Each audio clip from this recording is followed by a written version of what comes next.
Bem-vindos. O item 69 do Fonte Viva tem o título Firmeza e Constância.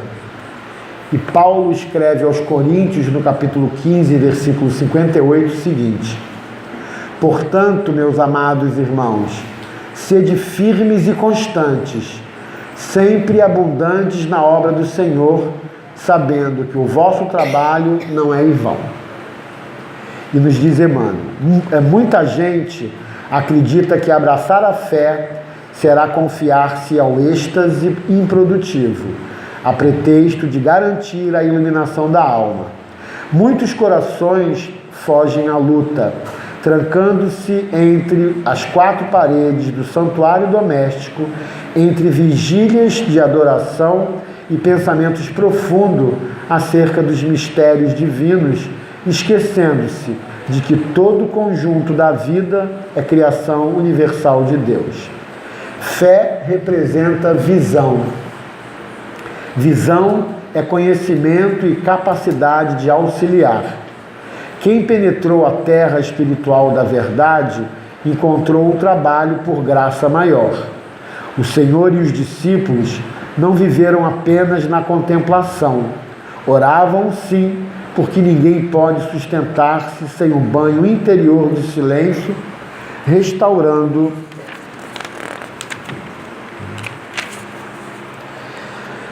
as próprias forças nas correntes superiores de energia sublime que fluem dos mananciais celestes.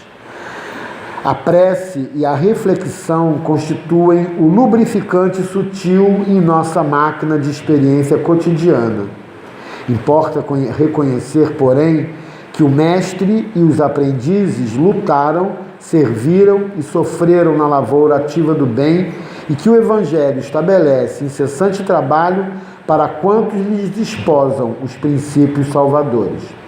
Aceitar o cristianismo é renovar-se para as alturas e só o clima do serviço consegue restaurar o espírito e santificar-lhes o destino. Paulo de Tarso, invariavelmente peremptório nas advertências e avisos, escrevendo aos Coríntios, encareceu a necessidade da nossa firmeza e constância nas tarefas de elevação, para que sejamos abundantes em ações nobres com o Senhor, agir ajudando, criar alegria, concórdia e esperanças, abrir novos horizontes ao conhecimento superior e melhorar a vida onde estivermos, é o apostolado de quantos se devotam à Boa Nova.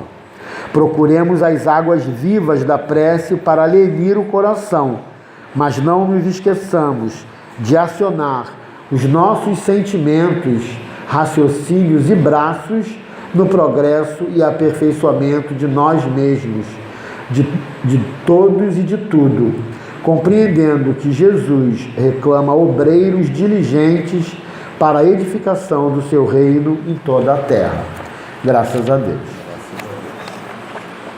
E a mensagem aqui de Paulo de Tarso aos Coríntios, vem nos alertar do nosso processo da ação. Quando a gente fala de oração, já tem uma palavra que está lá dentro que está escrito ação.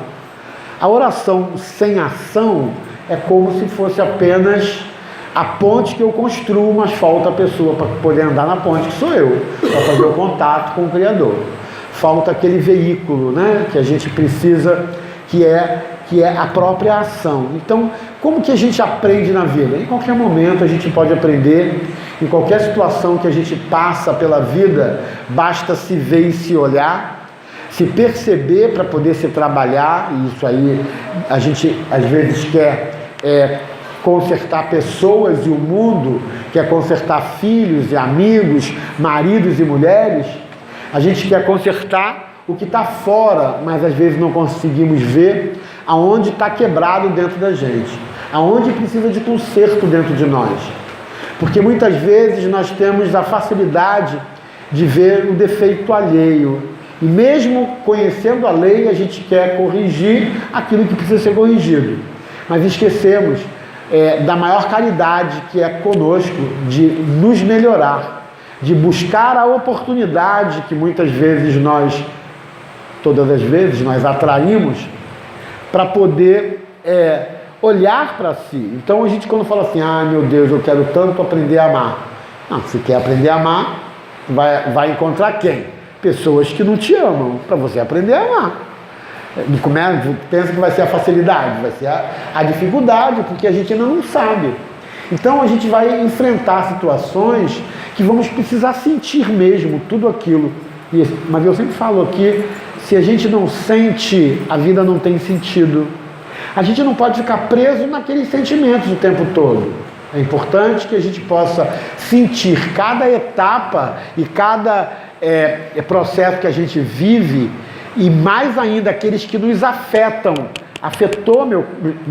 meu coração de uma forma positiva ou negativa, tem a ver comigo. Aquilo ali, se me incomodou porque o outro está batendo nela, se aquilo ali me incomodou muito, não, até pouco, né? Mas se me incomodou, já tem um pedaço meu que eu não vi naquela visão que eu olhei alguém batendo em outra pessoa. E a gente, quando olha o nosso pedaço, a gente tem a oportunidade de buscar ações para poder reparar aquilo e perguntar, né? Por que eu senti daquela maneira? A gente tem muita coisa para trabalhar no nosso ego, no nosso orgulho, no nosso egoísmo, né? Na nossa vaidade e nas nossas ilusões. A gente tem às vezes uma visão da vida, mesmo conhecendo a lei, porque não adianta só conhecer, tem que praticar, porque senão tudo fica na nossa teoria e é tudo muito bonito, mas na hora de botar em prática, falar da morte é muito legal, mas perde alguém que você ama bastante. Aí a gente pode dizer, eu vivi a morte. Como é que você viveu? O que você sentiu? Você pode já estar preparado, porque já pode ter vivido tantas vezes, tantas mortes em outras vidas, e aquilo ali já está mais tranquilo para você. Mesmo que você vivenciou a primeira morte que você participou, você pode ter um espírito que já vem com aquela experiência, e outras pessoas não. Por mais que vivencie 1, 2, 3, 10 mortes, ainda tem dificuldade de aprender, porque vários fatores, traumas, falta do conhecimento, que é uma grande, o que a gente vai falar aqui, né? A oração nos coloca mesmo mais em equilíbrio, nos coloca disponíveis para o Criador derramar sobre nós as intuições, as bênçãos e os fluidos necessários ao nosso aprendizado, ao nosso entendimento, mas é importante buscar também o conhecimento, para que a gente não fique preso às vezes por falta de conhecer. Ficamos presos às vezes em sentimentos porque não conhecemos a causa. E quantas vezes eu falo, mas eu já dei esse exemplo aqui, né? Ela chega com a cara feia e olha assim, nossa, essa mulher tem cara feia, né? Só vive de cara feia, só chega na cama de cara feia, é que está mal com a vida, já fiz um julgamento. Que na homeopatia já entrei no miasma da psoara, tem que tomar um sulfo para julgamento, né? E aí ele vem e me diz, nossa, a Marise tem vindo para o centro com o maior esforço, ela tem uma dor de cabeça que ela não aguenta, mas ela está resistindo e vem. A minha forma de olhar para a Marise já vai ser outra. Vou dizer, caramba, será que se eu tivesse com dor de cabeça do jeito que ela está, eu viria? Né? E aí o meu olhar já é diferente, porque eu busquei o conhecimento daquilo. E qualquer outra coisa que a gente possa querer achar sem saber o que é real, quando você busca o conhecimento, claro que mesmo conhecendo, vai virar isso teoria, mas só vai virar sabedoria quando você praticar e for bem sucedido.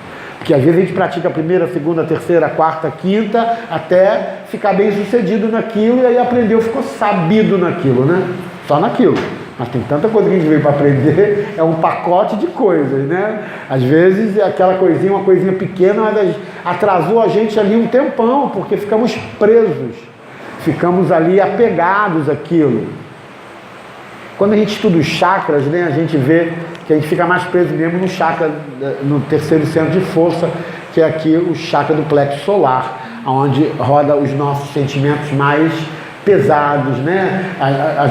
O nosso amor é mais posse, né? A gente tem todos os sentimentos que a gente tem mais baixos e mais apegados estão aqui, não estão no cardíaco, né? Que é um sentimento que compreende mais, é uma emoção muito maior, é muito mais amplo. Mas o sentimento do plexo solar, a gente fica muito preso, e até na hora de estudar os chakras. A gente estuda o primeiro, leva um tempão estudando, de vida material também. A gente está aprendendo, e muitos ainda, levando surra para aprender como é que gasta aquilo que ganha, ou fica dentro do seu limite, né? E tem gente que está levando surra para aprender isso. E aí fica um tempão no primeiro centro de força, que é o básico. Aí vai lá para o mesentério, né? É difícil, o chakra da sexualidade, a gente fica muito querendo fazer sexo, mas dificilmente a gente vai buscar aquilo que nos dá prazer. Ou criar coisas, ou fazer alguma coisa produtiva que me traga um prazer e uma felicidade. A gente está conquistando isso. Chega no terceiro ainda pior, né? Que a gente fica preso no mimimi, nas mágoas, nas raivas, nas posses, nos ciúmes, nas invejas. A gente fica tudo preso aqui. Quando chega no coração, já está um pouquinho melhor, né? Mas até chegar ao coração, claro que todos eles ficam trabalhando. Mas esses três aqui mais baixos são mais pesados, que a gente tem mais dificuldade. E esse muitas vezes dificultam com que a gente evolua um pouco mais, porque ficamos presos muito nesses sentimentos pequenos. Isso. Ele falou que no solar a gente digere, mas falar do plexo solar tem 500 coisas, né? A gente atrai tudo que é negativo para poder limpar, entender, compreender, porque joga lá para o sexto, tenta entender para ajudar o terceiro, né? E aí a gente começa a se limpar por si mesmo. Mas esse processo é denso, não é leve. As pessoas que têm menos conhecimento, pior, porque se aí não tem muito conhecimento, uso o sexto centro, né, que aqui é a base do conhecimento, de você codificar as coisas, de conhecer, de saber, né, isso aqui é verde, isso aqui é grená, ali é branco, e a gente vai ter que dar nome às coisas aqui, no sexto centro, aqui ó, no chakra frontal. Tem uma parte que é mais sutil e outra parte também mais cartesiana, mais matemática, mais 2 mais 2 é 4. Mas se eu não busco esse conhecimento para entender o que eu estou sentindo, também vai ficando difícil, porque um tem que auxiliar o outro. E aí a gente fica preso naquele processo e a gente não consegue sair. A gente tem essa dificuldade de evolução. E isso, com certeza, nos prende a vida com essas pequeninez, essas coisinhas tão pequenas, que depois que a gente passa e amadurece, caramba, eu fiquei tanto tempo preso naquilo, como é que eu fiquei tanto tempo preso em alguma coisa que era tão mais simples eu desapegar? Mas a gente tem até uma dificuldade de desapegar alguém, de deixar alguém morrer, de deixar aquela pessoa que a gente ama deixar ir. Às vezes a gente não quer, a gente quer ficar ali, né? Quer que o médico bote todos os aparelhos, mas não, já não dá mais, né? Hoje eu vejo assim, caramba, o rim parou, aí botam um rim lá para funcionar. O coração para, aí botam uma bomba lá, porque, parece que já não disse que não quer mais viver, e a gente quer manter. Ah, mas tem uma esperança. O médico já falou que não, só com aparelho, já, se não tiver estímulo do aparelho, vai morrer ali. E aí, para mim, é o que às vezes a gente não entende a mensagem, né? Está na hora. Mas a gente, por querer a vida, né? Uma vez chegou uma pessoa aqui e falou assim, Luiz, eu tenho uma avó, sei lá, uma parenta, que a minha família está lá querendo manter, ela já tinha 90 e varada, quase 100 anos, em coma 12 anos, mas todos os aparelhos ligados, mas ela tinha um bom rendimento, ganhava 12 mil por mês, então mantinha a família toda, e se acabasse aquela mamata, se a coroazinha subisse, né, todo mundo ia ficar sem 12 mil reais e ninguém conseguiu fazer nenhum movimento. E não tem como fazer um despacho para ela morrer, não, pelo amor de Deus. Despacho não, tem que pode fazer é orar para Deus fazer o melhor para todo mundo. Mas não é despacho para a pessoa morrer, quer que eu mate alguém? Mas ela já devia ter morrido assim, não é problema meu não, quem sabe quem devia ter morrido era ela. Era Deus e ela lá, não sou eu. Se ela também entrou nessa situação, ela deve ter dado vida boa para todo mundo não quer largar ela não libertou ninguém, agora todo mundo está aprisionando ela também. Para olhar para o outro lado, porque também é assim, né? Eu tinha lá meu salário bom, né? Mantinha todo mundo aqui, ninguém trabalha, todo mundo ficou vagabundo, preguiçoso. Mas no fundo, eu botei todo mundo aqui, não apeguei, não libertei ninguém. Aí quando eu tô lá que eu quero morrer, eu não consigo mais morrer, porque vocês estão ligados a mim, agora quem está preso a vocês sou eu. Aí não consegue morrer mesmo, né? Foi um elo que saiu, que se cria. Então a gente passa por muitas experiências, mas é importante a gente fazer contato com o nosso sentimento, é importante fazer contato com o coração, é importante a gente olhar e conhecer a lei, principalmente, porque também esse negócio de achismo, eu vi uma pessoa assim, não, eu tive uma intuição, aí fala a intuição, uma coisa muito negativa, assim, peraí, você tem uma intuição do mal, né? Teve alguém que te soprou ali, ó, vai, né? Vai, só dá um pulinho que tu cai e morre, né? Que intuição é essa? Não, eu tenho uma intuição que eu vou acabar sendo assassinado. Nossa, peraí, tu quer ser assassinado? Tira da cabeça, amigo. Porque, ou seja, para ter tua intuição, agora busca conhecimento, para saber quem tá te dando as mensagens, porque a gente vê assim, não, eu tenho certeza que eu fui intuído, aí tu faz um negócio, pum, dá com o burro na água, má intuição, mas é aprendizado, a gente está aprendendo, mas eu coloco, a gente precisa trazer um pouco do real da vida, viver um pouco mais com o pezinho no chão, viver um pouco mais, não deixar a sua fé, mas também não inventar coisa, né? Ah, eu tenho tanta fé que vou ver o elefante voar. Peraí, né? Deus não vai fazer o elefante voar sem nenhum propósito, né? Só porque você tem fé e vai ver, você não tem esse poder, né? Então é importante a gente botar o pezinho no chão, buscar o conhecimento e saber que tudo que a gente precisa para ser útil na nossa vida, Deus coloca, dispõe pra gente. É que a gente às vezes não consegue aproveitar. E são essas experiências que a gente precisa trazer a voga para quê?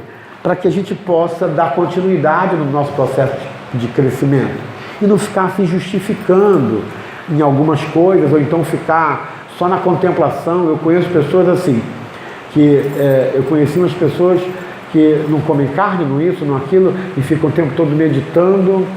Eu falei, nossa, e vive de quê? Né? Independente dos outros. Mas faz o que de bem ao próximo? Qual é a caridade? O que está aprendendo? Uma vez eu questionei a esposa desse homem. Aí, meses depois, ela vai fazer assim, o meu marido se desequilibrou lá, fazia tanta meditação, mas no dia que desequilibrou, deu uma surra nela e quebrou não sei quantos ossos. Não era naquela época que ele ainda ia preso, né? Se fosse agora, já estava no cilindró. Mas, e para que tanta meditação sem ação? Vamos orar sim, eu vou fazer uma coisa agora, eu vou orar para aquilo. Eu vou intercalando as minhas orações nas minhas necessidades. Se vou daqui, de van, de frescão, eu vou lá, hoje eu fui de frescão orando para o meu trabalho, pedindo pela humanidade, pedindo por uma opção de coisa, e não dormi a noite inteira. A noite inteira, amanheci o dia sem ter dormido. Mas fui orando, fui pedindo força para o meu corpo físico, pelas pessoas que eu conheço, com as pessoas que com certeza me ligam, sofrem, choram. Eu estava orando. Por quê? Eu vou ficar minha mente ali vazia, pensando no nada, ou então pensando em alguma coisa que não tem efeito. Hoje eu tenho necessidade de ser útil em alguma coisa.